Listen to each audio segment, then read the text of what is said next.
Dalay ko ng Ginoo, mga igsuon ko sa Ginoo, na karon ngadto na sabta sa pulong sa Dios og atong tan-awon kung unsay iyang ikatubag sa atong problema o sa atong kahimtan karong orasa.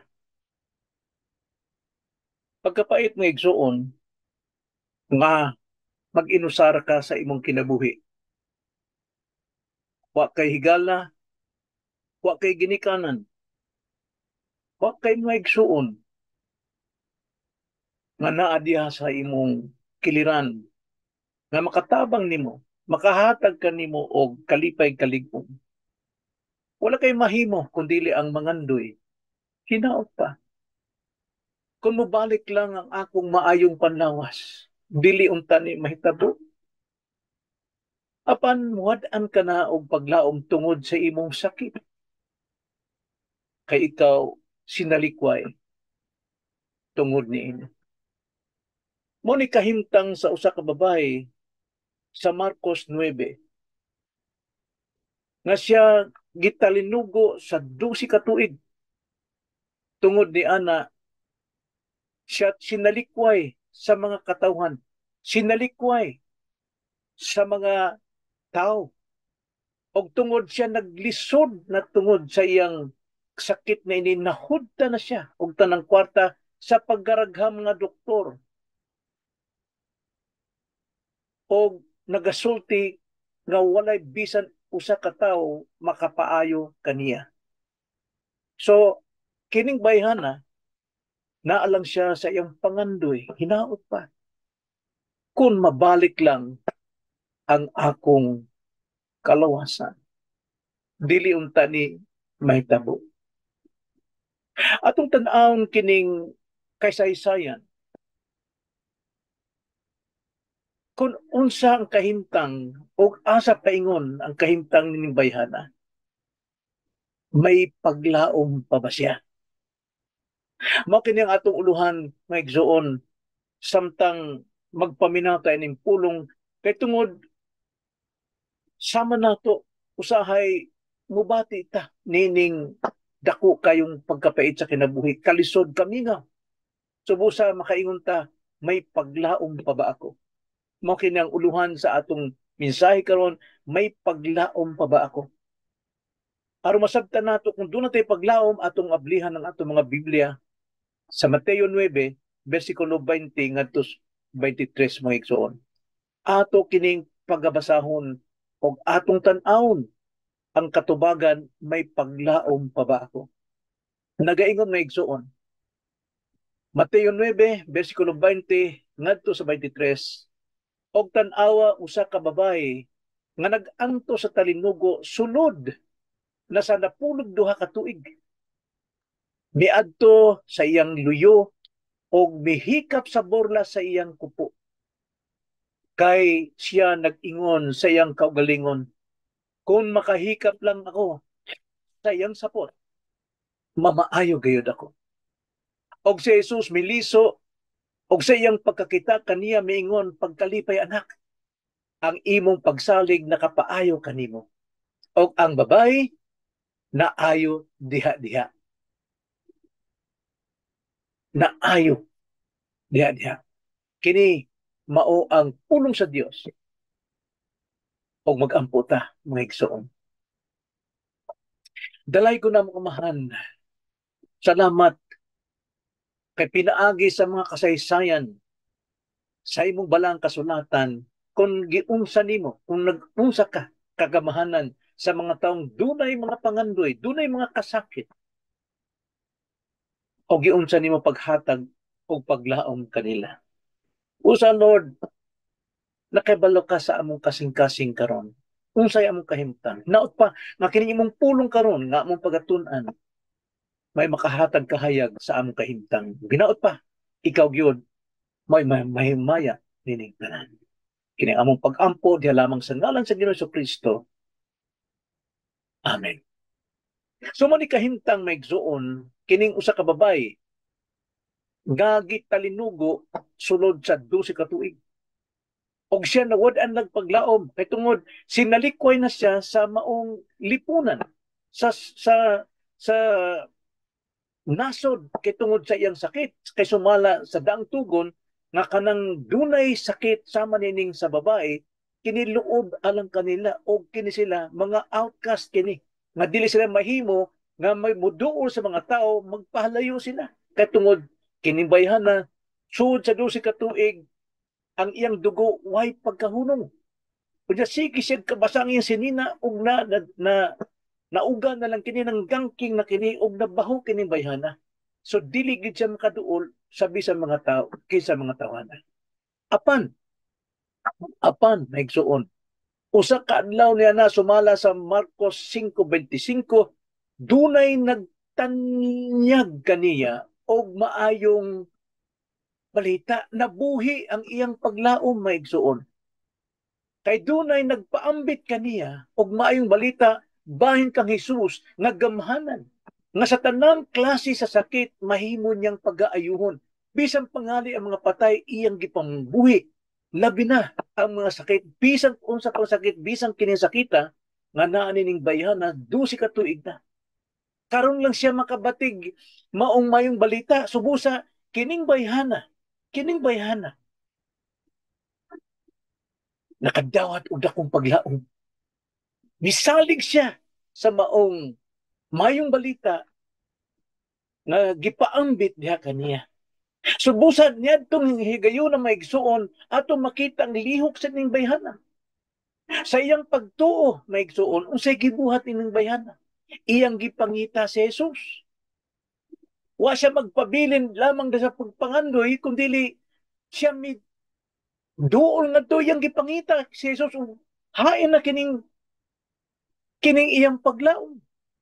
Unsay ang paglakaw maigsuon na sige siya tago-tago sa mga paril aron lamang makaduol nga to kung Hesus dali niya nakita kini kay tungod nakibalo siya nga kini si Jesus maoy gitampok gitabunan o gihalirungan sa pagkarga mga tao o niya mikubli sa siya usa ka paril dito o gilantaw niya o nakita niya nga si Jesus dunay kaistorya nga usa ka lalaki kaila siya ning lalaki ha kay tungod kini si Jairo ang punuan sa sinagoga.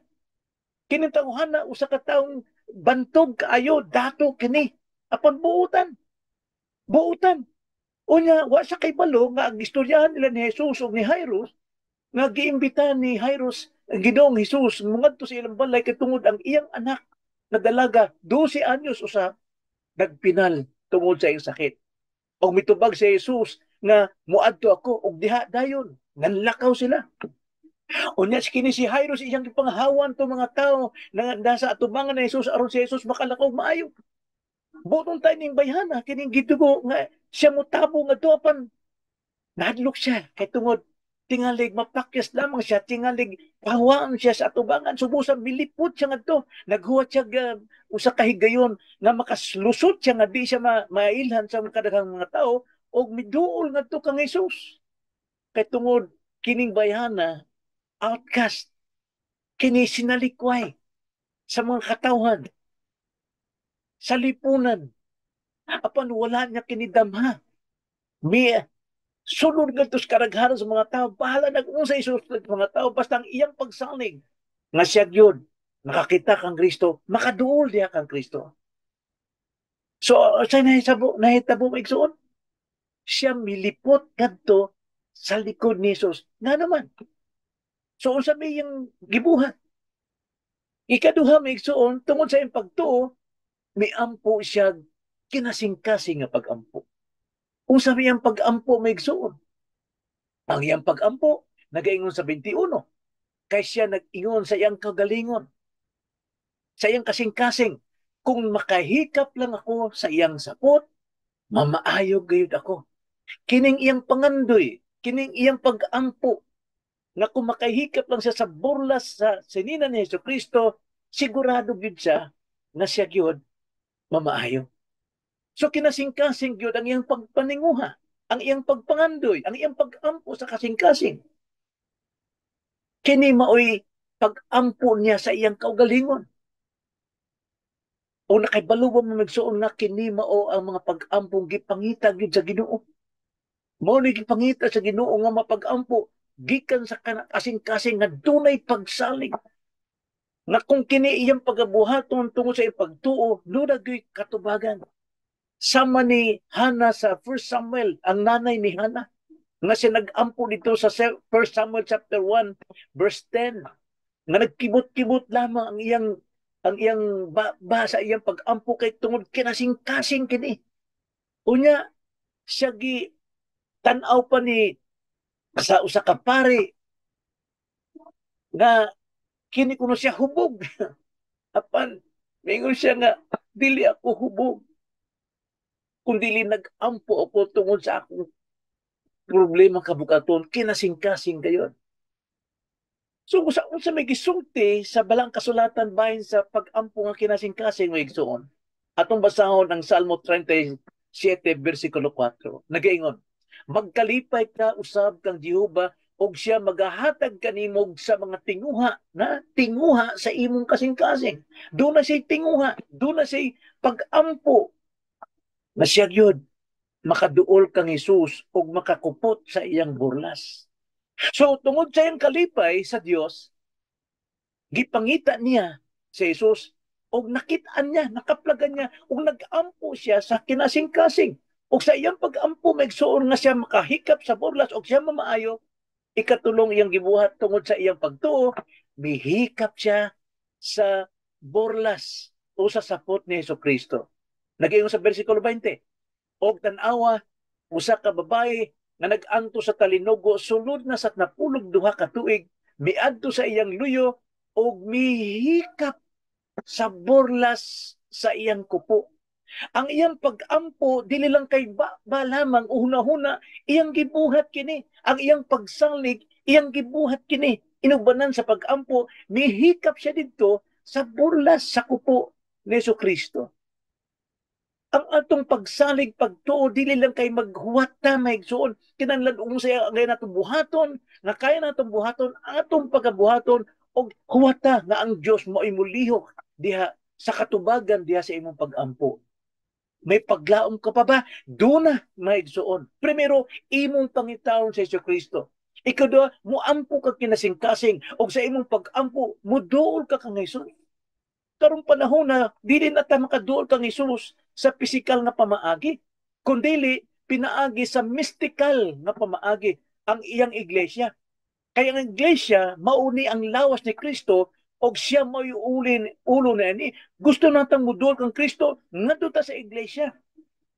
Og makahikap ta dito muhikap ta kaniya sa pinaagi sa atong pag-ampo. Nakitang tanan nga miyembro sa iglesia magtinabangay naang gugma sa mga pag-ampo, labi na sa maong tigom sa mga pag-ampo. So bisan pa sa iyang kahintang kinibayhan na maigsuon, wala siya magpatugaw sa iyang kaugalingon. Wa siya mahadlok nga siya hukman sa mga tao. Kay tungod kinsa katong makahikap kaniya, unsa to iyang mahikapan, kadtong taong makahikap usab mahimo ng hugaw. Isalikoy na pud siya sa karaghanan. So unsa may atong kahimtang nga magpatugaw ka nato nganong di man ta mo duol ngadto sa iglesia sa lawas ni Kristo aron kita mo ampo didto. Apan ang tinuod nga pagsalig dunay pag-ampo o ang pagsalig nga dunay pag-ampo dunay paglihok. Madaugon kini dili kini magpatintal sa mga tentasyon sa pagpugong kaniya sa pag-adto sa maong iglesia. Og siya mihikap sa burlas sa kupo sa Ginoong Kristo. Ang iyang pagsalig, iyang gibuhat. Ang iyang paglaom, iyang gipang ginabuhi. Ang iyang pag-ampo, iya kining gibuhat niya. Siya mibarog o gipanginabuhi ang iyang pagsalig sa pag-ampo. Tungod niya na, ikaupat, tungod sa iyang pagtuo, nakita siya ni Jesus. Dito siya nakita ni Jesus. Tanawa sa bersikulo 22. Nagaingon na igsuon. Og si Jesus miliso Og sa iyang pagkakita kaniya, mingon, pagkalipay anak, ang imong pagsalig nakapaayo kanimo, og ang babae na ayo diha-diha. Apan, sa laing dapit sa Ebanghelyo, dito sa Marcos ug sa Lucas, sa paghikap na ni Bayana, sa burlas sa kupo ni Kristo, mihunong ang Ginoo, hunong ang tanan. So ang babae, nahikurat, kay nang hunong ang tanan. Nga naman, kay dunay gahom nga migawas diha kang Kristo. Subusa, milingi siya ug yang gilantaw tagsa-tagsa ang mga taong diha sa iyang kiliran nga nag-abang diha kaniya, naghalirong kaniya o gipangutana ang iyang mga lagad kinsa ang mihikap sa akong kupo. Mitubag dayon si Pedro, Ginoo, imposible man ang imong giingon. O kinsa pagkaraghang mga taong mihikap diha nimo Ginoo. Mga apan ang Ginoo maingon, dunay gahom nga migawas kanako sa usa ka paghihikap nga dunay pagpangita kanako, nga dunay pagampo kanako tungod sa iyang dunay pagtuo kanako. Kining maong pagtuuha, mo'y gipangita, maoy masabtan ni Kristo. Og diha milingi si Jesus. Nga naman, kay ang babae nagkurog-kurog sa kahadlok. Kay tingalig siyang maitsapwiran na usab. Apan niingon ang Ginoo kaniya sa 22. Kung sa'y nag-iingon ang Ginoo, og siya miliso og sa iyang pagkakita kaniya. Maigsoon ka ng pagkakita kaniya. Sahi ni kay sa nakita lamang, kundi sahi ning nakita ni Kristo nining bayhana. Kung sa may nakita sa Ginoong Kristo nining bayhana, nakita ang iyang kaisog, ang iyang pagtuo, mo'y nagdala kaniya aron muduol magpangita kaniya umuampo ug muhikap sa iyang bulas kay tungod kining pagtuo tinuod na pagtuo pinaagi dito sa nagpaambit kaniya sa mayong balita. Pagkanindot ning kita magpaambita, kita magwalita sa isig katao nato nga wata kay na sila mga problema, mauni makahatag nilang pagnaom, mabuhi ang ilang pagtuo o ilang pangitaon si Kristo. So nakita ni Ginoong Kristo ang pagsalig o ang pagtuo ni ining bayhana. Nga naman, kung atong tanawon dito sa Marcos 2:5, dahi upat ka magkamigo nga nagpasan, nagyayungay sa iyang amigong bakul. O niya ilang mintra sila nanlakaw, nagbaktas, paingon ito sa kabukidan ngadto kang Kristo o ilang tuntong dito sa taas, sila nagpaambit o sabi nining bakul. So usa kini mo kaabot dito kang Kristo, kining bakula nananay pagsalig. So sa dihang gitunto nila ang ilang amigo, unsay nakita dito? Nakita ni Jesus ang ilang pagtuo. Nakita ni Jesus ang ilang pagtuo. Mo na misulti siya natong bakul. Anak, gipasaylo na ang imong sala. Tanawa. Kining pagliso ni Kristo ning bayhana, mga igsuon. Og miingon, pagkalipay anak, ang imong pagsalig nakapaayo kanimo o ang babae na ay na diha-diha. Timan ay may igsuon.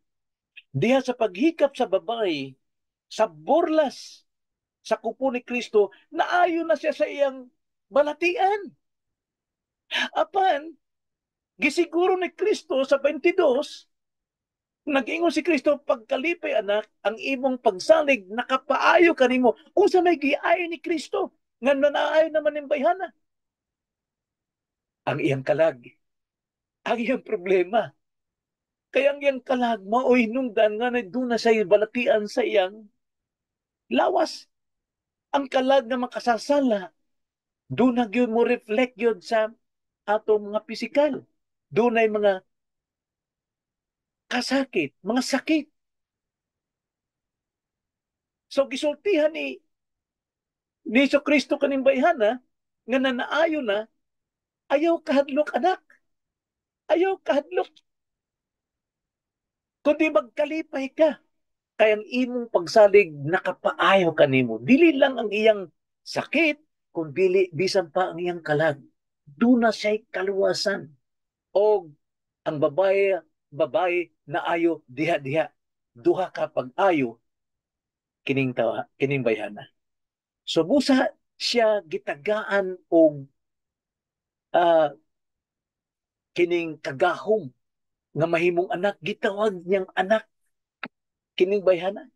Ayaw kahadlok, kung dili manginabuhi ka sa pagtuo, giayo ka sa imong pagtuo. Og diha siya naayo sa iyang sakit, sa iyang pagkasingalikway, naayo ang iyang tibuok pagkatao, usa siya ka bag-ong binuhat. Gisampit siyang anak ni Jesucristo. So may igsoon, unsa may leksyon nini atong gitunan karon. Tanaw na to, leksyon na makuha sa babae. O ato sa taon, ang leksyon makita nato diha sa atong manluluwas nga si Jesus. Primero, sa babae, makita nato nga pinaagi sa pagtuo, gipangita niya si Jesus. Ang tinuod gyud nga mosalig kang Kristo, dili gyud mahimutang kining tawhana iyag yung pangitaon sa Jesucristo. Sa atong panahon karon, asa man pangitaan sa Jesucristo ngadto sa iglesia. Mao na angay kinato ning taga-agliksyon ngan tinuod pagtuo, mangita gyud kang Kristo, mangita gyud sa lawas ni Kristo, mangita gyud sa iglesia. Ikaduha, pinaagi sa pagtuo, nabuhi ang paglaom nining bayhana. Way laing makapabuhi sa atong paglaom bisan pag unsa nato kapakyas, bisan pag unsa ka nato kawalay paglaom, buhion na sa atong Ginoo, kay ang ngalang Jesus manluluwas man. Og si Jesus mao ang kinabuhi. Kung naa si Kristo sa imong pagsalig, doon na kay kinabuhi. Ikatulo, pinagi sa pagtuo, siya nag-ampo nga kinasing-kasing. Ang tinuod pagtuo yun, muampog yung kinasing-kasing. O ikaupat, pinagi sa pagtuo, siya misalig kang Jesus. Saya pag-ampo lang, di mahikap lang niyang burla sa kupo ni Kristo, mamaayo siya gayon. Gisiguro gyud niya nga naman hugot ang iyang pagsalig, hugot ang iyang pag-ampo, sumusa sa iyang pagsalig, siya gyud na maayo. Tanaw na to mga leksyon, makita nato kang Jesus nga atong manluluwas. Primero, si Jesus kay balo sa tanang panghitabo sa atong kinabuhi. Way natago diha kaniya. Dili aksidente ang iyang presensya sa maong lugar. Kay tungod, nagaingon ng Biblia, if you diligently seek me, you will find me. Kung inyo yung diligent mong magpangita kanako, makaplagan ninyo ako. So dili aksidente. Kay kining bayhana, nagpangita kaniya, si sukat nga siya gipaambitan diya sa mayong balita bahin kang Kristo. Kailan ang daan si Jesus sa mga musalig kaniya? Kay nakakita og makadungog si Jesus sa tinuod nga pagsalig nga diha magikan sa pinaagi sa pagwali sa pulong niya. Ikaduha, si Jesus musulay sa mga taong misalig kaniya. Dilibot pasabot nga ikaw, misalig na mamaayo ka na. Dili. Ikaw gayon pagkasulayan. O pagkasulayan ka pinaagi sa iyang mga pulong. Kung mubarog ka ba sa iyang pulong o tinuod imong pagsalig, kining bayana may barog siya. Miduol siya kang Jesus o iyang istorya tanan ang panghitabo kaniya. Mao nay tinuod pagsalig. Ikatulo, si Jesus musulti sa mga misalig kaniya o kalipay sa mga nahadlok. Musulti siya security, seguridad sa mga misalig kaniya. So mo sa migsuon, ikaw ba sama nining bayhana? Na ato lang usahay, murag istorya lang, nga tagaan nato og mga aplikasyon. Apan tinuod kini, sukod kini sa atong pagsalig. Kay tungod kita, dili gyud mahitabo nga dili gyud ta makaatubang og mga kahintang daw mulay wala na paglaom. Busa, kung moabot ni sa atong kinabuhi, pangutan ang imong kagalingon, may paglaom pa ba ako? Kinsay paglaom nato? Si Jesus. Kung sa'y buhaton, pangitaon si Jesus. Muampo kang Jesus. Og mulihok diha kang Jesus. Mo kini ang pulo sa Dios. Magampo ta maigsoon. Dalay kong amahan, salamat sa imong pulong kay tungod ang imong pulong kahayag sa among mga na nangitngitan na pangunaw ng kasing-kasing nawad ag paglaom mapanang pulong ni mo Lord mo'y kinabuhi mo'y makahatag na mong kalipay maghatag ka na mong paglaom makaayo sa among kalag makaayo sa among mga palatian. Salamat Ginoo nga imong pulong muhangtod hangtod sa kahangturan. Dili among pag-ampo di lamang sa ngalan sa Ginoong Kristo. Amen.